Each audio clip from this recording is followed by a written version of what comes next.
শোনেন, আমি আপনাকে এটা বলছি, যাদের মূল আর্গুমেন্ট স্ট্যান্ড পয়েন্ট এটাই যে কোরআন ছাড়া আমরা কিছু মানি না। আমি একজন, ধরেন তাদের এই পজিশন থেকে কোরআনের প্রত্যেক আয়াত নিয়ে প্রশ্ন করব। একটু আগে আমি বললাম না, উনি বললেন দিনের মধ্যে কোনো জবরদস্তি নাই। আবার সূরা তওবার মধ্যে আল্লাহ বলছে যতক্ষণ তার ইসলাম গ্রহণ না করে অথবা জিজিয়া না দেয় ততক্ষণ তাদের সঙ্গে লড়াই করো।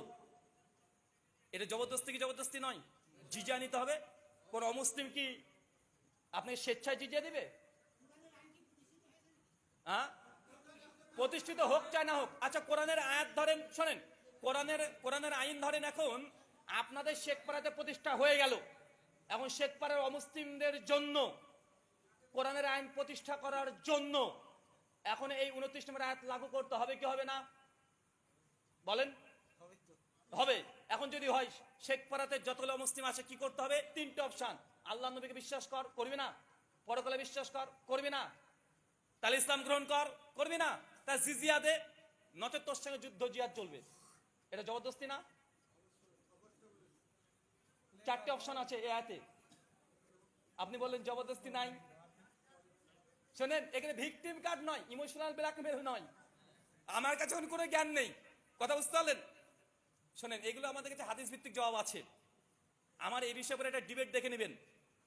একজন খ্রিস্টান পাদ্রী, নাইমা সরকার, খ্রিস্টান, তিনি কোরআন মাজিদ থেকে এই আয়াতগুলো উপস্থাপন করে আক্রমণ করেছিল কোরআন মাজিদকে কেন্দ্র করে। তখন পাল্টা জবাব আমি দিয়েছি, আমার ওই আলোচনাতে পেয়ে যাবেন। খ্রিস্টানদের সঙ্গে আমার যতগুলো ডিবেট সবগুলো অ্যান্সার পেয়ে যাবেন আলহামদুলিল্লাহ। কিছুদিন আগে আমার ফেসবুক থেকে 15 মিনিটের একটা আলোচনা আমি আপলোড করেছিলাম। কলকাতায় একজন খ্রিস্টান পাদ্রীর সঙ্গে আমার ডিবেট, যে 15 মিনিটে 30টা খ্রিস্টানদের কোরআনের প্রতি অভিযোগ খণ্ডন, ওখানে সব খণ্ডন করা আছে এগুলো। কিন্তু যদি বলে কোরআন থেকে বুঝবো, আমি কোরআন থেকে নিব, আর কোন জায়গায় নিব না, আকাশ জমিনের জাগান সব কোরআনেই দেওয়া আছে, তাহলে আপনাকে প্রত্যেক সেকেন্ডে মুখ থুবড়ে ফেলে দিতে পারো কোরআন থেকে। হাদিস নেব না। আপনি যে কোনো আয়াত তুলেন আমার সামনে, বিসমিল্লাহর বাংলা মানে করতে আপনি পারবেন না ঠিক মতো। আচ্ছা, বিসমিল্লাহির রহমানির রহিম বাংলা মানে বলেন। বিসমিল্লাহির রহমানির রহিম মানে কি বললেন? শুরু করছি আমি আল্লাহর নামে। কই আল্লাহর নামে শুরু করলেন না শুরু দিয়ে শুরু করলেন? বিসমিল্লাহির রহমানির রহিম মানে কি বললো? শুরু করছি আল্লাহর নামে, যিনি অসীম করুণাময় পরম দয়ালু। তো শুরু তো আল্লাহর নামে হয়নি, শুরু তো করলেন, শুরু করলাম শুরু শব্দ দিয়ে। হ্যাঁ না, আপনি শুরু করেননি। আপনার অনুবাদের সঙ্গে ভাব অর্থ পার্থক্য দেখা দিচ্ছে কি দিচ্ছে না? আচ্ছা শোনেন, আচ্ছা শুরু যে বললেন, আরবিতে কোন জুমলাতে শুরু আছে, কোনটাতে শুরু আছে? হ্যাঁ,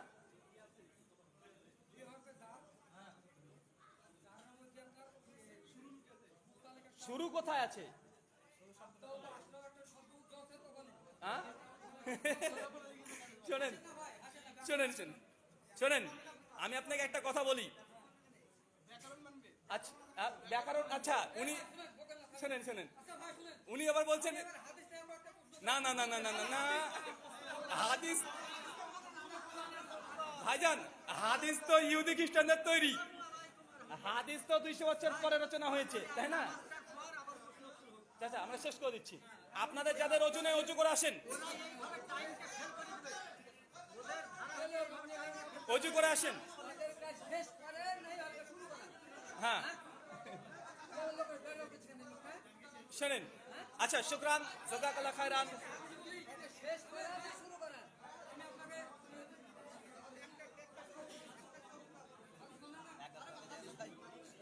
শোনেন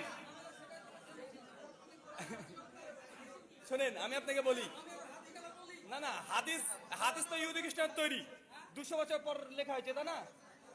হাদিস তো 200 বছর পর লেখা হয়েছে, তাই না?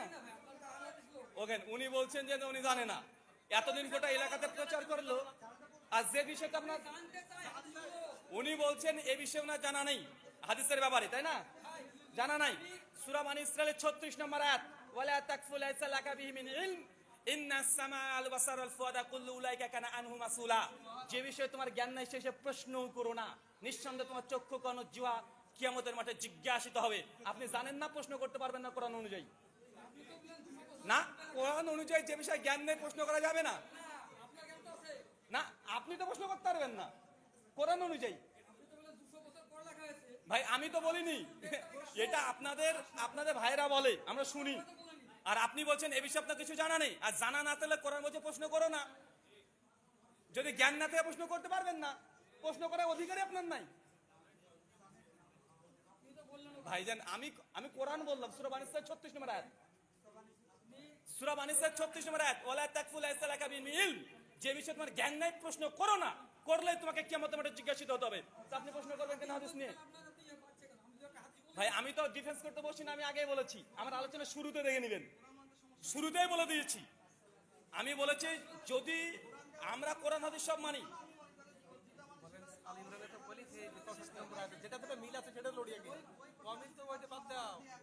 আচ্ছা শোনেন শোনেন শোনেন শোনেন ভাইজান শুনেন, বুখারী শরীফ পরে হবে। যেই দিন আমরা আলোচনা করব হাদিসের প্রামাণিকতা, হাদিসের প্রামাণিকতা, হুজ্জিয়াতে হাদিস, ওই দিন আপনি হাদিস নিয়ে যত প্রশ্ন করবেন ইনশাআল্লাহ তত উত্তর দিয়ে দেব। যেই দিন আমরা হাদিসের প্রামাণিকতা নিয়ে আলোচনা করব সেই দিন যত প্রশ্ন করবেন তত উত্তর দেব। আজকে আমরা আলোচনা করছি কোরআন নিয়ে। আজকে কি নিয়ে আলোচনা করছি? কোরআন নিয়ে। হাদিসের প্রামাণিকতা আমি আগে বলেছি যে আজকে আমরা হাদিস নিয়ে আলোচনা করব না, জাস্ট কোরআন নিয়ে আলোচনা করব। কোরআন নিয়ে আলোচনা করছি, যেদিন হাদিস নিয়ে আলোচনা করবো সেদিন হাদিস নিয়ে প্রশ্ন করবেন, ইনশাআল্লাহ তার প্রত্যেকটা জবাব আমরা দিয়ে দিব। প্রত্যেকটা জবাব ইনশাআল্লাহ কোরআনের আলোকে আমরা জবাব দিয়ে দিব। আচ্ছা আপনাকে প্রথম একটা প্রশ্নের উত্তর সাথে একটা ইঙ্গিত দিয়ে দিই। আপনি সূরা নজমের যে আয়াতটা পড়েছিলেন, যে আকাশ থেকে যে নক্ষত্ররা যেগুলো খসে পড়ে, ওয়াকিয়া স্যার, ওয়াকিয়া।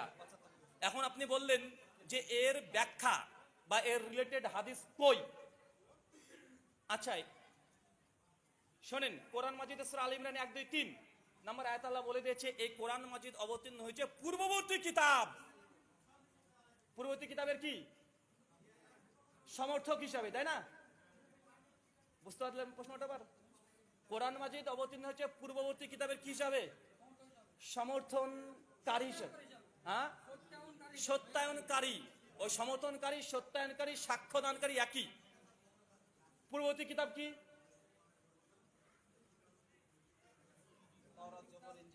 আপনি বলছেন না, আমি বলছি না, আপনি বলেন।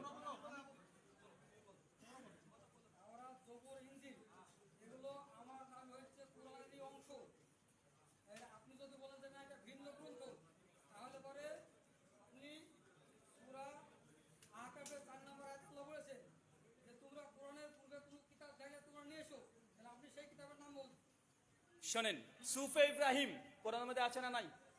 সুফি ইব্রাহিম, আচ্ছা সুফে ইব্রাহিম কোরআনের অংশ। তাহলে আমি আমি আমি আমি দলিল দিয়ে দিচ্ছি আপনাকে কোরআন থেকে। সূরা নিসা 157 নম্বর আয়াত, আল্লাহ বলছে মুহাম্মদ সাল্লাল্লাহু আলাইহি ওয়াসাল্লামের কথা লিখেছে ফিত তাওরাতি ওয়া ইনজিল, তাদের হাতে, বিআইদিহি, তাদের হাতে যে তাওরাত আর ইনজিল আছে। কোরআন তো তখন কমপ্লিটই না, কথা বুঝতে পারলেন না?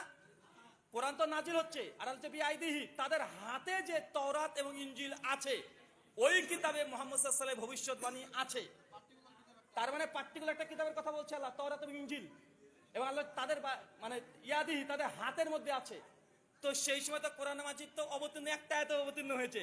তার মানে ইহুদি খ্রিস্টানদের হাতে একটা তাওরাত ইনজিল আলাদা স্বতন্ত্র কিতাব ছিল। তাওরাত ইনজিল ছিল একটা আলাদা কিতাব। তো আপনি এই কোরআনের একটা অংশ বলছেন কেন? হ্যাঁ, আপনি বলেন।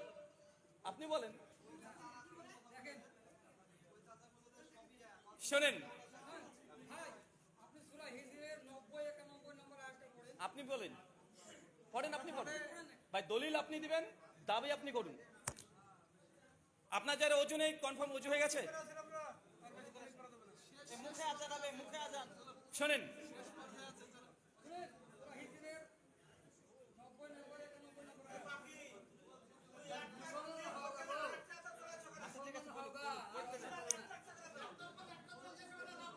বাকি ভাই শোনেন, আমি আমি বলে দিই, শোনেন, আমি একটু বলে দিই।